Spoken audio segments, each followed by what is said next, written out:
Welcome back, Astro listeners, to Star Lady Soul Reader Network. This is your host, Media Monk, and as usual, I have our shining star of the zodiac, Star Lady. Hello, Star Lady.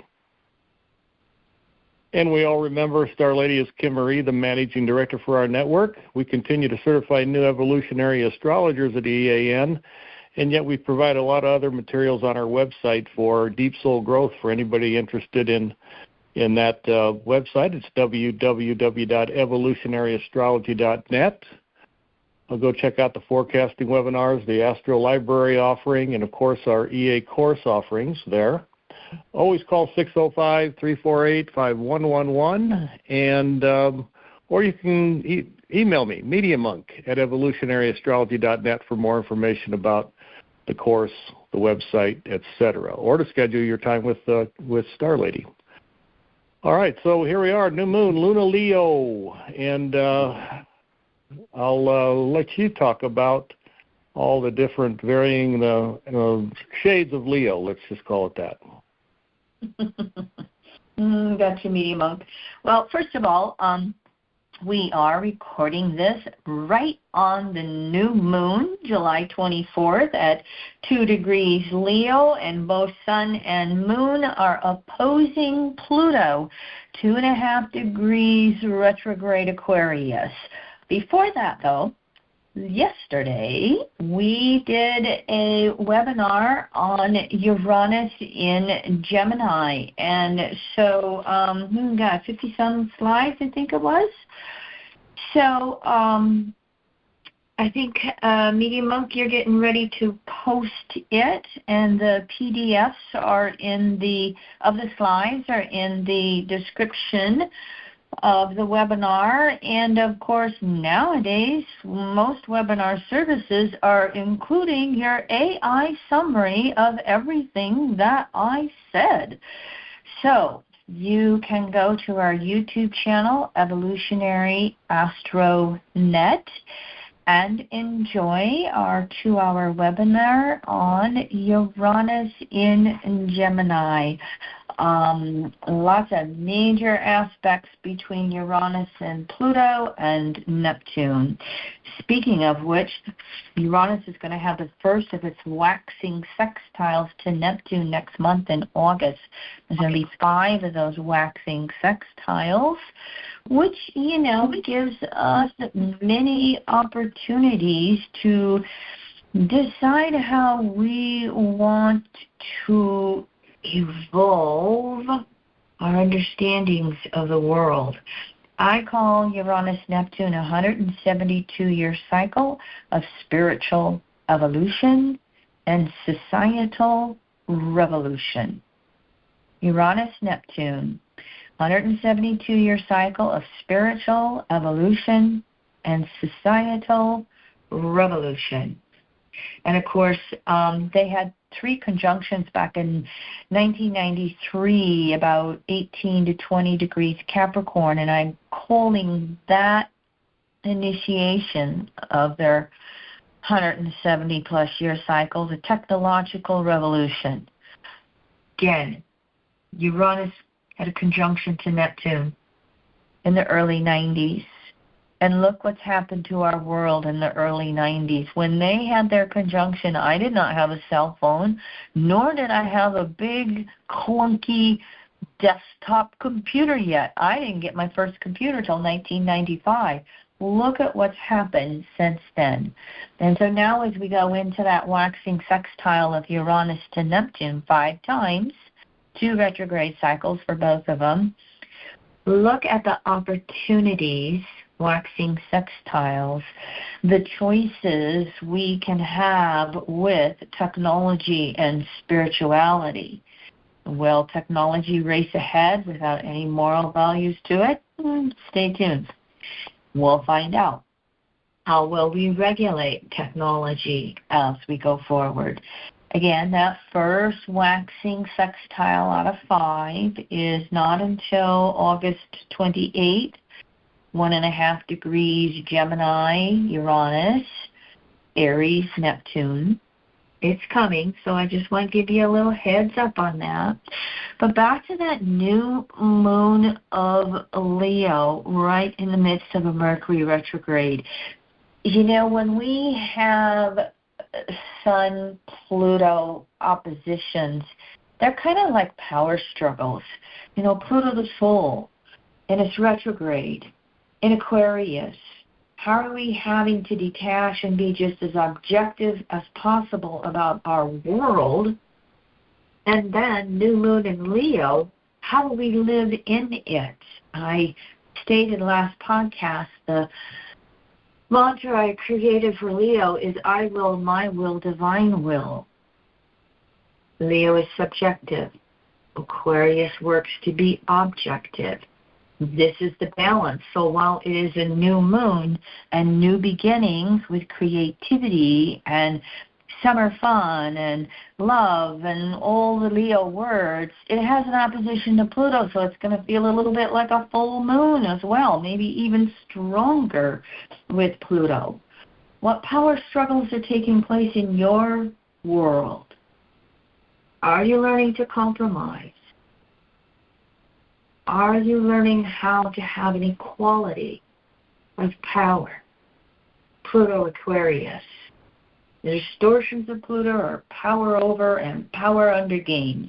And all you have to do is look out there on that political arena and you'll see all kinds of that stuff going on.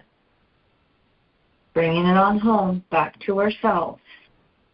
How are you balancing your giving and receiving with everybody else in your world? I don't think we mentioned this on our podcast last time, Media Monk. I got a tiny little girl. Javier is just mowing outside my door, honey. I think I can hear. We operate out of separate rooms when we're doing the podcast. And I think I heard you just pick her up. By the way, if you go to the Uranus and Gemini webinar, you will see our new little kitten. We have a 3-month-old black and white, a tuxedo kitten, little girl. Her name is Jasmine Oreo, Jazzy O for short. And I haven't had a kitten this tiny. We got her just a little over 2 months old, rescue kitten. I haven't had one this tiny in about 25 years. So it's just been a joy for both of us. Anyway, the Uranus and Gemini podcast, I show her on the screen so you can see her at the beginning of the podcast and see what a little cutie she is. And she's got long whiskers on her chin, on her, on her eyebrows, and even her hair inside her ears. Longest whiskers I've ever seen in a cat. Anyway, I just heard her mowing a little bit. She's trying to express her power and thinks she can magically open my office door while I'm working. She's used to being in the office with me, not having that door closed. So, new moon of Leo, we're having lots of fun with our little one here. We also, though, in addition to that opposition of the new moon to Pluto, we have that new moon making some nice waxing trines to Saturn, Neptune retrograde in early Leo. And that can act as a little bit of a relief valve to the opposition, and have us get in touch with reality a little bit. So, calm down your feistiness the best as you can. 4 planets retrograde, including Mercury retrograde. Mercury's retrograde, by the way, 15.5 Leo to 5 degrees Leo, 4 degrees Leo. It went retrograde July 17th, and it goes direct August 11th. I said in the previous podcast, this is a kind of slow Mercury retrograde, or maybe slow is not the word. I'm used to Mercury retrogrades aspecting 5, 6, 7, 8 planets. This Mercury retrograde, there are only 3 planets. I don't include the Sun. It's always making that interior conjunction to the Sun. But it's only aspecting Venus, Mercury, and Jupiter in this retrograde cycle. And Venus, the day before this new moon, July 23rd, Venus made a last quarter square to Mars, 22 degrees Gemini Virgo. Mars is conjunct that south node. Venus is squaring the nodes of the moon. I said with this Mercury retrograde in Leo that it's quite possible we have a lot of intimate relationship issues going on, needing review, needing communications. That's still the case with this new moon podcast. And I said that with the square between Venus and Mars, the Mercury retrograde comes in and makes semi-squares to Venus and Mars. The one to, hold on a second, I had this in my memory banks. I'm looking at the wrong sheet of paper. Mercury semi-square Venus, July 28th, semi-square to Mars, July 30th. These are going to take place with Mercury retrograde about 12 to 11 degrees, 10 degrees, okay? And then again, Venus, Mars, 21, 22 of the mutable signs. So, English, Ken. Mercury retrograde sandwiched half a square between the Venus-Mars square. It puts on a little pressure to really have reviews. Leo, what's important to me with Venus? What's important with my values? With Mars, what's important with my desires? What's important with my relationships? Where do I feel I need to have communications and adjustments in my personal, intimate relationships? And again, when I'm using the word intimate, it doesn't just mean your married spouse. It can be somebody that you have a very close, special relationship to. Leo opposes Aquarius friendship. So we're going to find over the next week, the moon is going to do it today, tomorrow, making the semi-squares to Venus and Mars. Sun is going to come along here in the end of July, early August, the first few days. It'll make its semi-squares to Venus and Mars. At the same time, Mercury retrograde has its interior conjunction over the Sun. That's going to be July 31st at 9 degrees Leo. So that July 31st, or the end of July, early August, that's where we'll have the highlights of Mercury retrograde and the highlight of all the relationship activities that are going on. Take a breath, communicate as best as possible, listen as best as possible, and be willing to talk about it more than once. I know we spoke about this before, but can I bring the subject up one more time? Excuse me, I wasn't listening. Or, excuse me, I want to know that I heard it the way you were actually saying it, blah, blah. Also, the end of the month, July 30th, we have Chiron turn stationary retrograde and initiate its 5-month retrograde cycle. Chiron goes retrograde at 27 degrees Aries, again on July 30th. It will go stationary direct January 2nd of the new year at 22.5 degrees Aries. This is the last full retrograde cycle in Aries for Chiron. Chiron stationary retrograde. How are we going to throw off old wounds with Mercury retrograde, old worries? How are we going to throw off old frustrations and angers? Chiron, stationary retrograde in Aries, how do we process through any sense of upset or anger that is taking place in our world? When Chiron is retrograde, this is a time period to go within and see what it is we need to do for ourselves to heal ourselves. And as I've said over these years of Chiron and Aries, how do we initiate new healing modalities?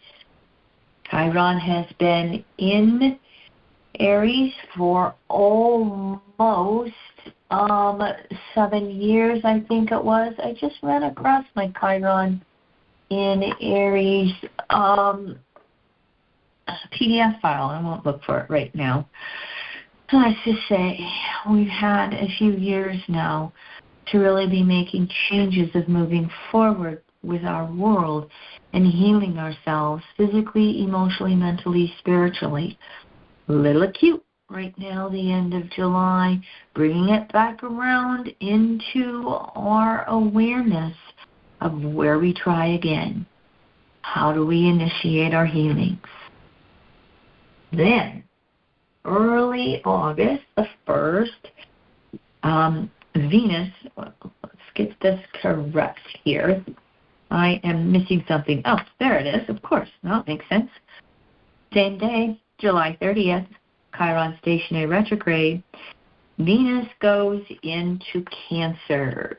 Venus is in Cancer from July 30th through August 25th. July 1st, Venus makes waxing squares to Saturn and Neptune retrograde in Aries. Venus is the last of the inner planets because of its retrograde cycle earlier this year, this spring. So Venus, last in the zodiac out of the inner planets, really allows us to have reviews of what is meaningful to us. Venus in Cancer, my emotions come to the forefront. What do I value on emotional levels? How do I want to see giving and receiving in my relationships on emotional levels? Venus moving into Cancer just may bring about perhaps familial issues that we may need to look at and address the best that we can. Venus's conjunction to Jupiter isn't until August 12th. We'll work at that one in the next podcast. But remember this about Cancer. It works with cycles of withdrawal and animation. We're going along in our world, we get triggered, we turn inward. It's the withdrawal part. Why did this happen? What did it mean? How do I heal this? How do I find a new inner emotional homeostasis? And once we do that, we flip over into the animation cycle of Cancer. Then we want to emote, we want to share, we want to express it, we want to give and receive, we want to talk about it till we get the next trigger to withdrawal. So Venus will go through its emotional animation and withdrawal cycles. And with Venus, this will also be about how we are wanting to give and receive love in our relationships. And then Venus making these waxing squares to Saturn and Neptune.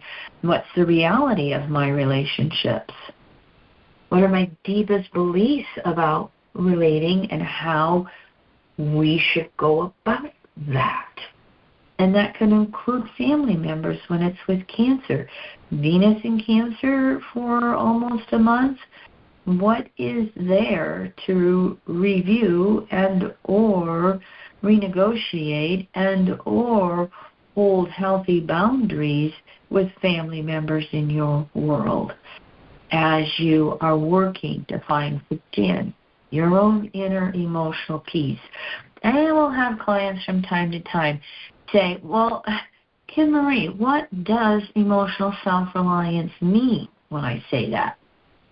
I rely on myself to meet all my emotional needs. And then if we're in partnership, if we're in close relationships, we are less dependent on them for fulfilling our needs. We've learned to do it ourselves from within. And it makes the relationships a little lighter, a little easier to move through. Mars is going to move on into Libra August 6th through September 22nd. Mars in Libra, the opposite sign of its rulership. Mars is going to oppose Saturn and Neptune 10 weeks with the full moon of Aquarius. And so, Mars will oppose Saturn August 8th, 1 degree Libra Aries. It will oppose Neptune the same day, just after the full moon, August 9th, 2 degrees Libra Aries. Mars in Libra. This is where we are, again, learning that giving and receiving in relationships, learning to have forethought. Aries is act, react. Libra is going to think about it, and it may think about it 20 zillion times before it makes one step of action. So there's a balance there between the Aries-Libra polarity. But Mars in Libra is about evolving our relationships. Distortions of that, drawing lines in the sand, my way or the highway.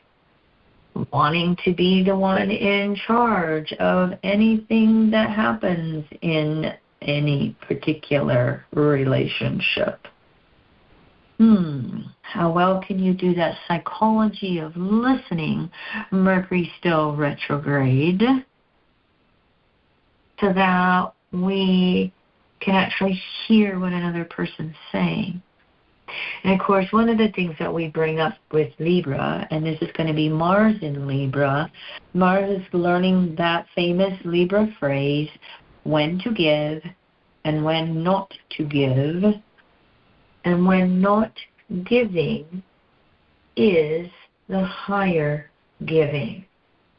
In other words, when does Libra distort into enablement, and Mars in Libra goes in and rescues or saves someone from their lessons, perhaps because they want to feel needed, or they want to feel the power, control Mars.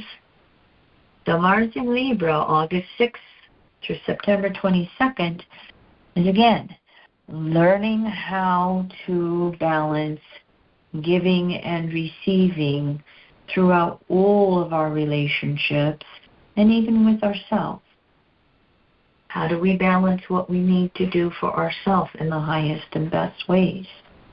And right on that full moon coming up, August 9th, Mars opposing Saturn and Neptune, we're going to run into those maybe a little more powerful than ourselves, saying, this is what you can do, this is what you can't do.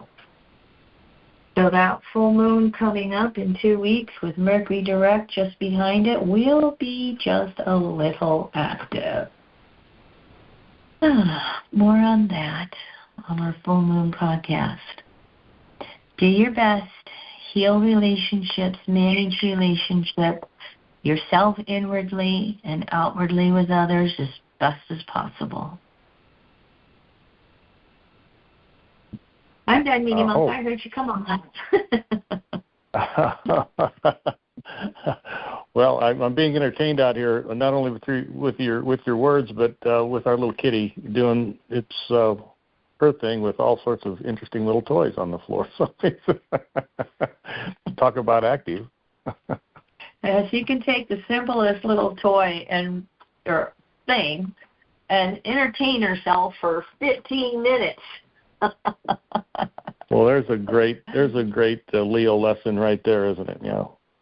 Well, thanks for joining us, everyone, and go ahead. Go ahead, Starlady. I'm sorry, I didn't mean to cut you off. Check out just a reminder, check out our Uranus and Gemini free webinar, Evolutionary Astronet, on our YouTube site. Thank you, yes. And until next time, move with joy and passion on this always playful journey to the core of our souls. Thanks for listening, everyone.